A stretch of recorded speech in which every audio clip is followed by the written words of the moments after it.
Les marchés avec CMC Markets, trading de CFD sur action, forex et indices. Salut, c'est Trado. Je vous propose aujourd'hui la mise à jour de l'indice parisien et une mise à jour également de Inat Pharma.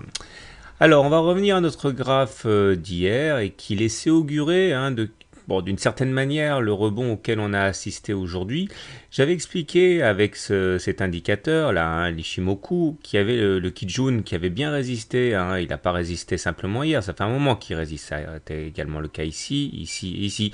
Et j'avais dit que la tendance baissière pourrait éventuellement venir, mais que tant qu'on ne cassait pas le Kijun, pour l'instant, il n'y avait pas non plus d'alerte flagrante.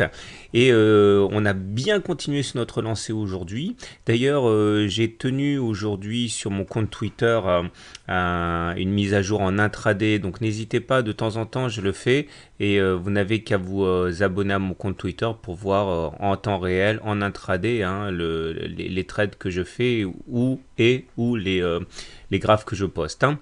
Et donc du coup, on a non seulement réussi à dépasser dès l'ouverture la Tenkan qui avait fait résistance hier, et puis sur notre lancée, malgré l'attaque, la Tenkan a tenu. On a été secondé d'ailleurs en deuxième rideau par la moyenne mobile à 20 séances. Et on est parti de l'avant et sur des statistiques plutôt encourageantes, on a réussi à casser en clôture les plus hauts de l'année, à savoir on a réussi à clôturer au-dessus de la résistance à 4500 et ça c'est un signal quand même assez fort. On voit également que l'adage selon lequel le creux en pince est un avertissement aussi a fonctionné cette fois. Je vous ai dit que statistiquement c'est pas vraiment le cas, mais bon, en tout cas ça a fonctionné aujourd'hui.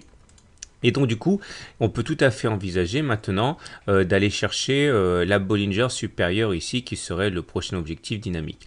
J'en profite pour vous présenter la troisième courbe d'Ishimoku, à savoir le Chinku ici. Et ce Chinku, on voit bien qu'il a réussi également à adopter une position assez intéressante, puisqu'il se retrouve ici avec un boulevard devant lui. Il n'y a rien du tout qui l'empêche de progresser. Donc tout ça me fait effectivement penser qu'on n'a pas encore fait les plus hauts. Maintenant, il faut toujours relativiser. Et la relativisation va venir des indicateurs techniques, en particulier de la présence d'une divergence baissière. Alors, je vous rappelle que j'ai fait un e-book là-dessus.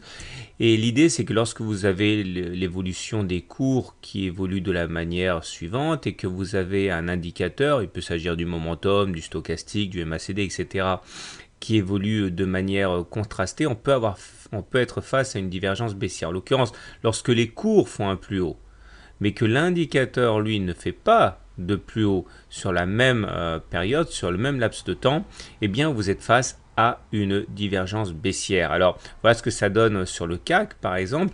Vous voyez bien ici, on a fait un plus haut, mais sur le stochastique, on n'a pas fait de plus haut, ni sur le MACD, ni sur le momentum. Donc triple divergence baissière, et derrière on a eu effectivement une alerte qui annonçait la baisse à laquelle vous pouvez assister sur le graphe. Alors attention, parce que ce sont des alertes, ce sont des sentinelles. En tant que telles, les divergences baissières, je ne recommande pas de les utiliser comme un outil de spéculation à la baisse, mais simplement comme des rappels à l'ordre, des garde-fous qui doivent inciter à la prudence à la première correction importante. Donc je vous dis ça parce qu'on peut très bien avoir des rallyes haussiers qui s'effectuent avec la présence de divergences baissières. Regardez cette énorme hausse qu'il y a eu, eh bien elle s'est accompagnée pendant tout ce temps d'une divergence baissière sur le stochastique.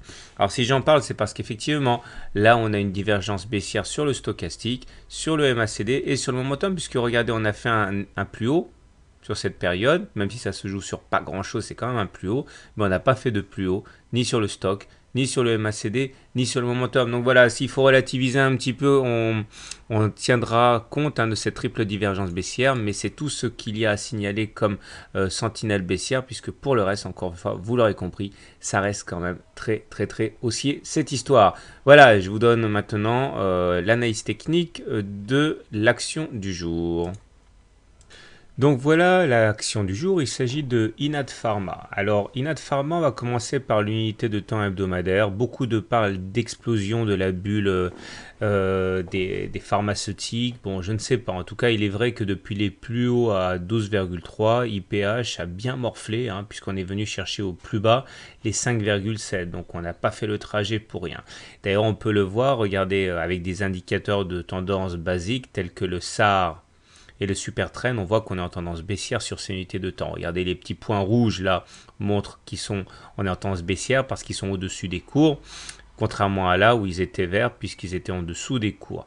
Et de même, le super trend qui était vert pendant très longtemps a été cassé à la baisse ici et depuis donc on est en tendance baissière au regard de ces indicateurs. Maintenant, il faut savoir que on est sur un support important. Regardez ici, on a une résistance ici qui a été créée autour des 5,96 euros et on sait qu'une fois qu'une résistance est cassée, ça a été le cas ici, eh bien la résistance change de polarité et devient support. Et c'est ce qui s'est passé la semaine dernière puisque on est venu justement baisser, s'appuyer sur ce support qui a freiné la baisse et cette semaine il semble que l'on veuille bâtir sur cette base. Donc si on arrive effectivement à tenir ce support, eh bien rien ne nous empêche d'aller chercher dans un premier temps, la résistance auquel correspond le SAR ici, et pourquoi pas plus tard retourner sur les plus hauts. Mais il faut encore que ce niveau des 5,96 euros tienne, puisque si ça casse, par contre, on se donnerait rendez-vous sur le support suivant, à savoir les précédents plus bas, donc les 4,2 euros. Autant dire que le champ de bataille, ça va être ces 5,96 euros. Maintenant, si on bascule du côté du journalier pour les traders, on voit que les choses sont assez encourageantes. On retrouve ici notre fameux support à 5,7, 5,9, etc. par là. Mais nous sommes surtout en train d'évoluer à l'intérieur d'un biseau descendant. Ici, biseau descendant, ça veut dire que vous avez un biseau descendant d'élargissement pour être précis, en ce sens que les deux courbes, enfin les deux demi-droites, pardon, vont vers le bas, d'où le terme descendant, mais ils divergent, d'où le terme biseau d'élargissement. Or, il faut savoir que les biseaux d'élargissement se cassent en général par le haut. D'ailleurs, on voit bien les velléités haussières. Aujourd'hui, on est venu taquiner une fois de plus le haut de ce biseau d'élargissement.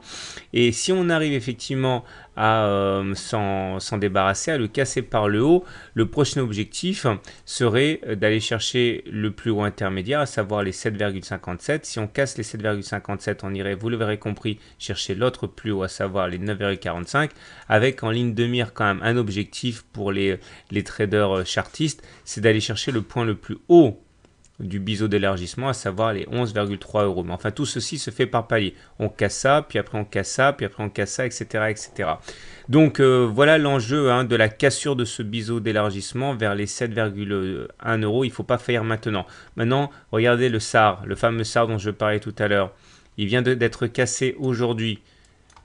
Vous voyez, si j'enlève pour voir mieux, vous voyez, ce dont je parlais tout à l'heure, les petits points rouges qui viennent d'être cassés. Donc on est passé maintenant en tendance haussière au regard du SAR puisque c'est un petit point vert que l'on a maintenant. Et pour terminer, si on regarde des indicateurs techniques, bon bah c'est pas trop mal. Le MACD est au-dessus de son signal. Malheureusement, il n'est pas positif, mais il est au-dessus de son signal. Bon, c'est pas aussi grave que ce qui s'est passé avant.